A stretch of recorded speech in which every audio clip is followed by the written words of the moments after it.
arriver en Suisse et on va faire le creux du vent et les gorges de la Reuse, c'est le programme d'aujourd'hui. Du si peu que j'ai vu, c'est magnifique. Le petit panneau creux du vent.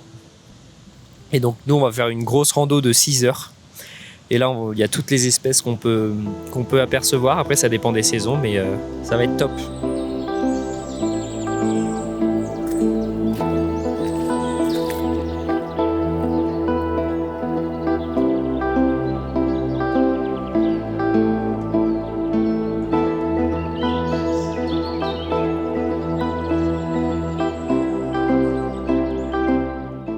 C'est assez dommage parce que du coup il a neigé ce week-end ici et les arbres ont vachement perdu. On peut voir là tout le tapis de feuilles, c'est très glissant, faut faire hyper attention. C'est quand même une sacrée ambiance quoi.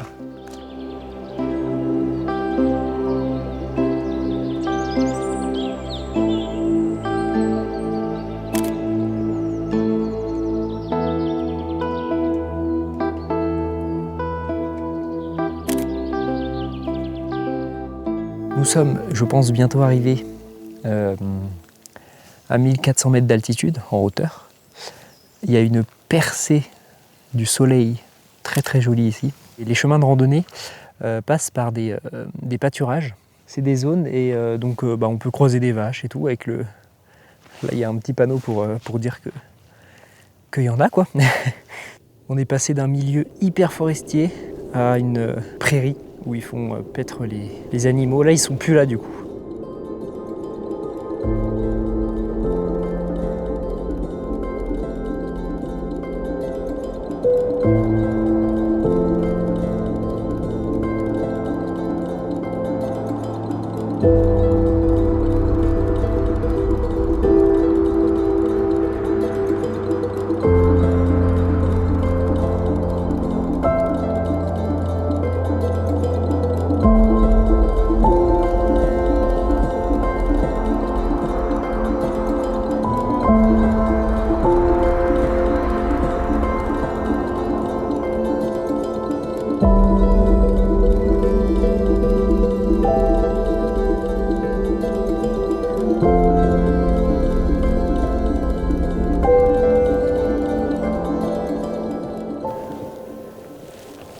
Là, on est sur le cirque et on voit la façade et je me rapproche pas trop parce que c'est hyper abrupt. C'est hyper impressionnant.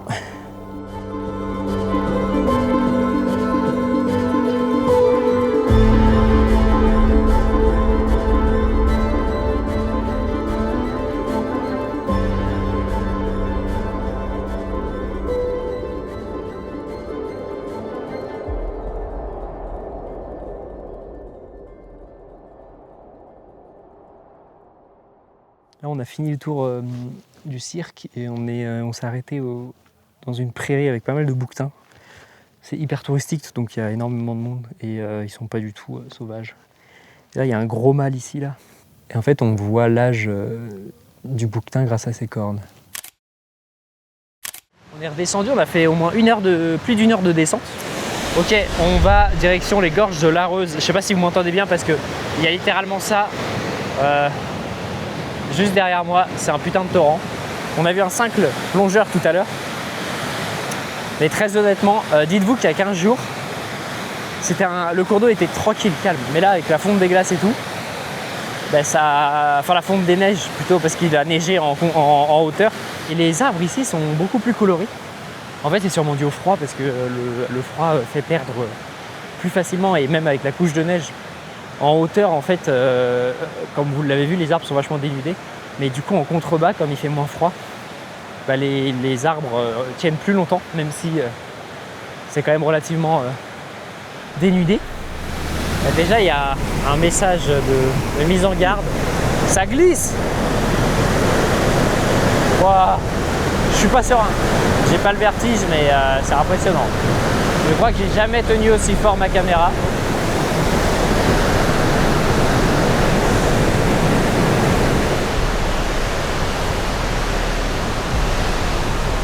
La roche est toute proche.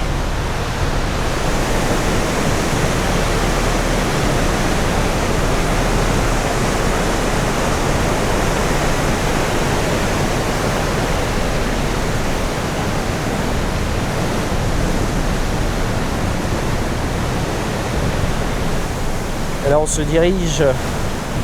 Waouh. C'est le passage en fait il est creusé dans les gorges. Donc on voit pas grand chose. Et ça goûte pas mal.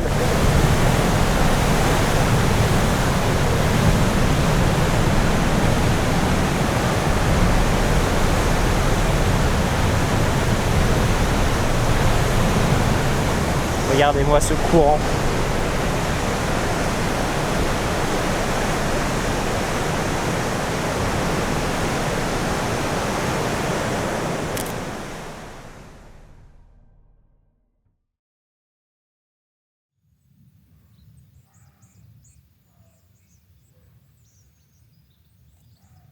Deuxième jour, on est au lac de Neuchâtel et devant nous on a des envolées de nette-rousse, de milouin et d'autres oiseaux.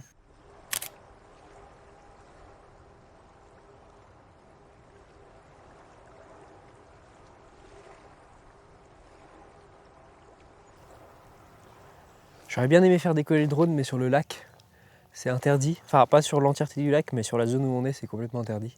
Il y a une carte de Suisse où vous pouvez voir les endroits où vous pouvez faire décoller votre drone. Regardez bien les zones et surtout ayez une certification de drone parce que sinon vous pouvez avoir des problèmes. Notamment ici, c'est une zone de nidification au printemps et une zone de migration à cette période de l'année. Donc là, on est en octobre, fin octobre, début novembre. Les oiseaux vont être dérangés et s'ils se mettent à voler, ils vont perdre de l'énergie. Et du coup, ça va être fatigant pour eux. Donc, et vous pouvez aussi, il y a un risque de blessure notamment. Si, mettons qu'il se prend le drone par panique ou des choses comme ça, donc vaut mieux éviter. Donc voilà, ça peut faire des belles images en drone, mais vaut mieux prioriser le bien-être de la faune sauvage. Nous sommes arrivés à Neuchâtel. On est parti pour visiter une petite chapelle.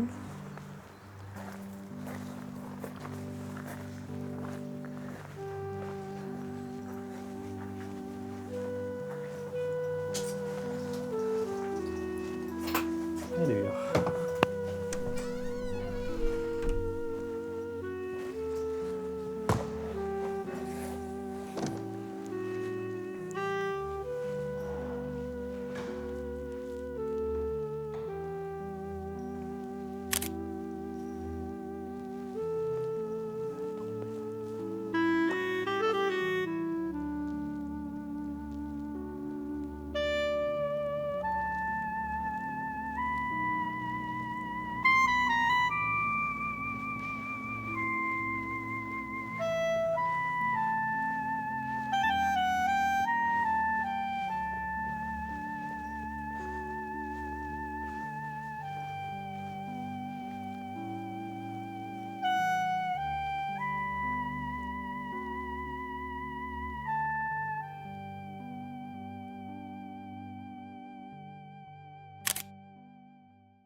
Là, nous sommes au centre historique de Neuchâtel. Comme on peut voir derrière moi, donc il y a le lac et avec plein de bâtiments qu'on va pouvoir aller visiter. Et juste derrière moi, il y a le château de Neuchâtel. On va prendre le temps de visiter tout ça. Là, le château, il est vraiment beau, le toit est vraiment beau.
je vous ai montré, il y a des loups en face du château, de la collégiale.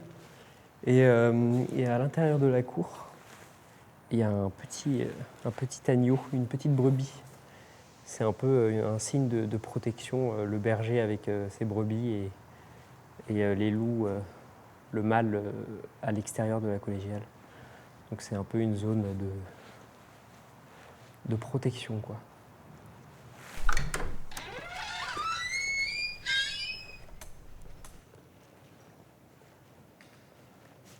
Donc là, on est à l'intérieur de la collégiale. Regardez le plafond. C'est pas un pattern qu'on voit souvent dans les lieux religieux. Et là derrière moi.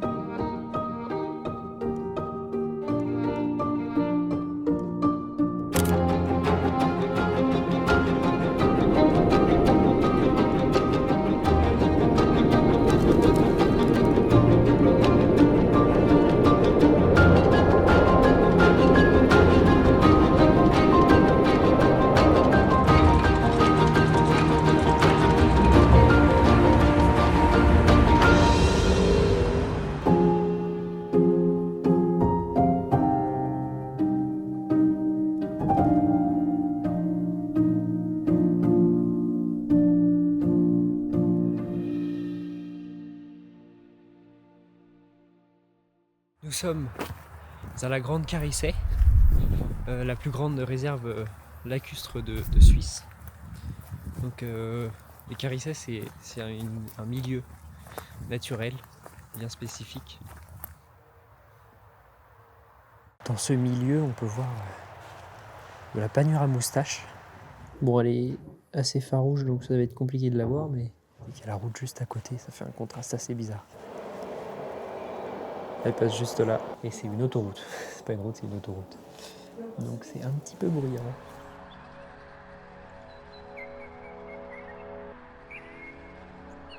Nous sommes allés dans un observatoire payant qui est ici.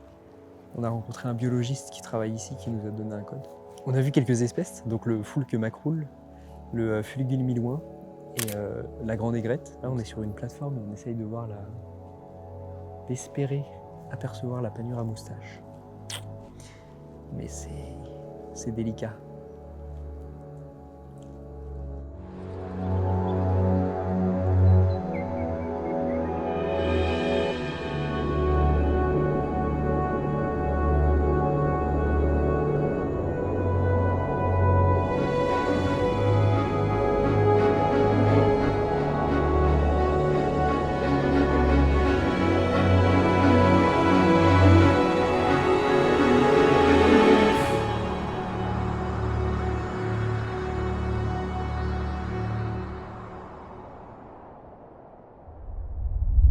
Il est 18h, un peu plus de 18h, et comme vous pouvez le voir, il fait nuit noire en Suisse, parce que tout simplement, c'est un pays plus à l'est.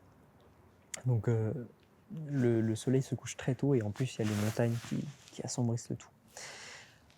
Et là, on va dans la ville d'Estabayer, donc on va visiter cette petite ville de nuit. On est le soir d'Halloween, et on voit plein de gens déguisés, donc c'est vraiment très rigolo. Je pense que, honnêtement, il n'y a pas mieux pour fêter Halloween.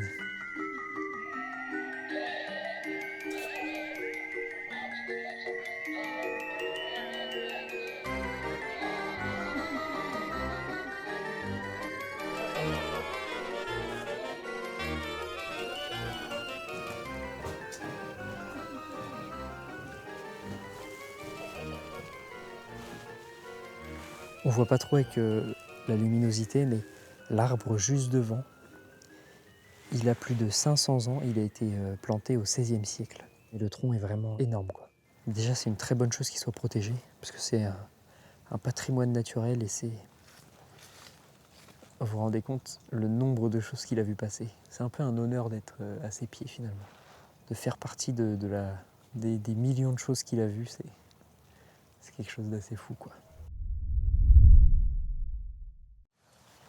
Nous sommes aujourd'hui direction Berne, donc la capitale de la Suisse, hein, avec derrière moi la rivière, l'Aar, qui traverse la ville. Et donc là, on est sur un des chemins de randonnée, un grand chemin de randonnée qui s'appelle ça, Via Berna. Puis on a à peu près 4 heures de route, de marche, à travers plusieurs milieux.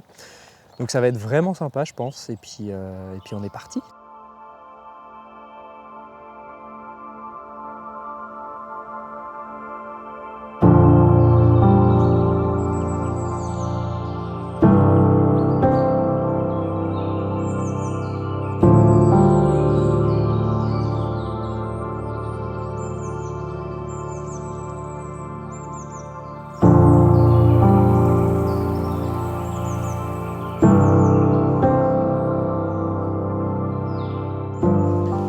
Petite histoire avec la rivière Aar qu'on voit juste là-bas.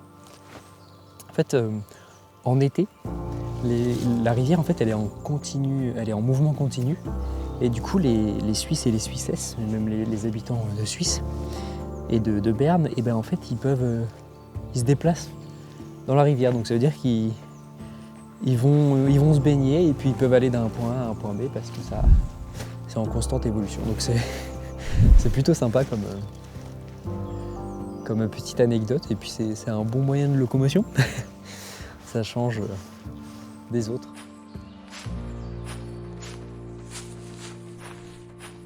Nous sommes arrivés à Berne, dans la ville verte. On va voir la fosse aux ours. Bon, je ne lis pas l'allemand, mais voilà. Il y a des ours dans cet enclos. Bon, ils ne sont pas très grands, mais c'est le symbole de la ville. Et on ne les voit pas, je ne sais pas où ils sont. Mais très honnêtement, c'est pas ce qui m'intéresse le plus.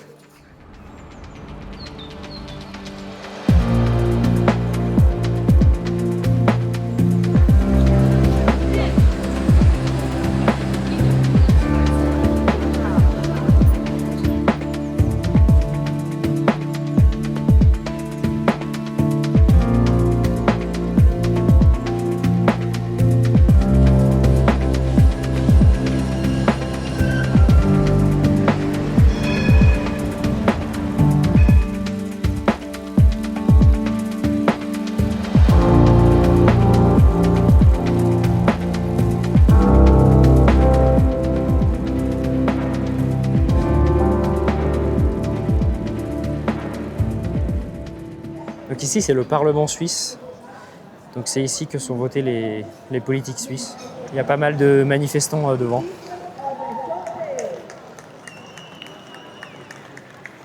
Et donc, pourquoi la ville verte? Parce que tout simplement, les murs, la pierre utilisée, donc elle est verte. Voilà pourquoi on l'appelle comme ça. Nous sommes devant la maison où a vécu Albert Einstein. C'est dans cette maison qu'il a développé la théorie de la relativité.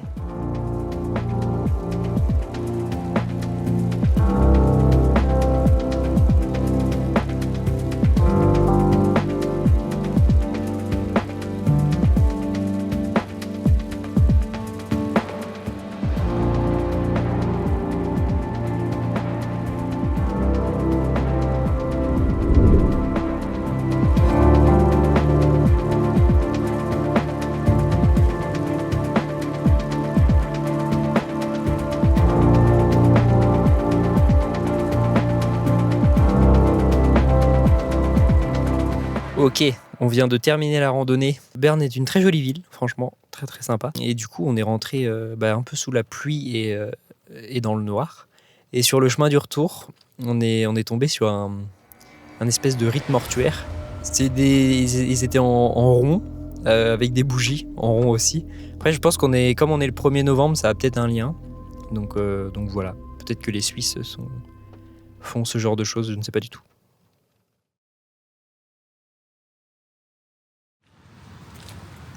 Nous sommes aux gorges de Taubenlor.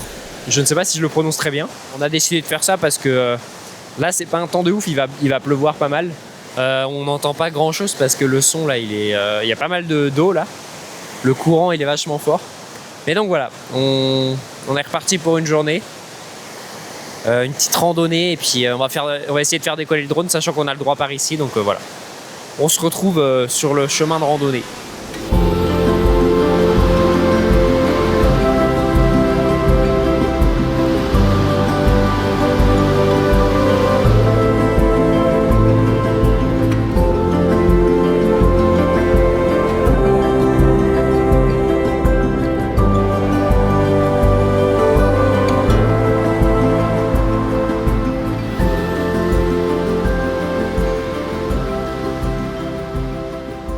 Ok, je sais pas si vous m'entendez bien parce que le micro est en dessous le poncho. Dans ces gorges-là, ce qui est sympa, c'est qu'il y a des espèces de crevasses, de grottes en fait, tout simplement. Un peu partout. Et là, il y en a aussi de l'autre côté de la rive. Là, on est en pleine saison où l'eau elle commence à bien dégloutir de la montagne. Là, ça coule et comme il a plu quand même un peu, et bah l'eau elle est vachement le courant est vachement fort, donc il faut vraiment faire attention. Il y a des barrières tout le long au cas où, mais il y a des zones, je sais que dans ce genre de temps, dans les gorges, il y a plus de risques que les pierres tombent, donc il faut faire attention quand on se balade, quoi. Faut bien observer l'environnement autour de nous. On est dans une espèce de grotte et bon, bien sûr, ça va rien rendre à la caméra, mais je vais essayer d'éclairer un peu. En fait, c'est le passage pédestre. Et en fait, il tombe, il passe en dessous la roche. Ça goûte énormément. Il faut bien regarder le sol parce que c'est très humide. Il y a des chauves-souris juste là dans le coin. On met pas des lumières trop puissantes pour pas les déranger. Si vous trouvez des chauves-souris, ne leur flashez pas dans la tête parce que ça peut vraiment les déranger. Et on va essayer d'identifier l'espèce. Ce que c'est, mais c'est vraiment cool. Nous sommes dans un observatoire ornithologique, un hotspot qu'ils appellent ça, parce qu'en fait il y a énormément de données et d'espèces. On a vu une pie-grièche grise, des courlis cendrés, l'usard des roseaux et pas mal d'autres espèces.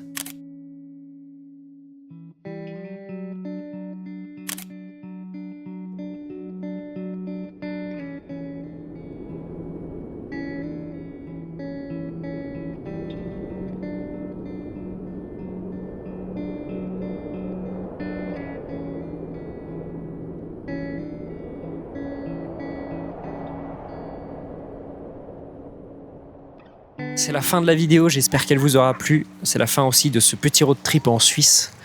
Et on termine avec une belle vue du lac Neuchâtel. J'espère en tout cas que ce petit vlog vous aura plu, vlog road trip vous aura plu, et on se retrouve très bientôt pour de prochaines aventures. À très vite.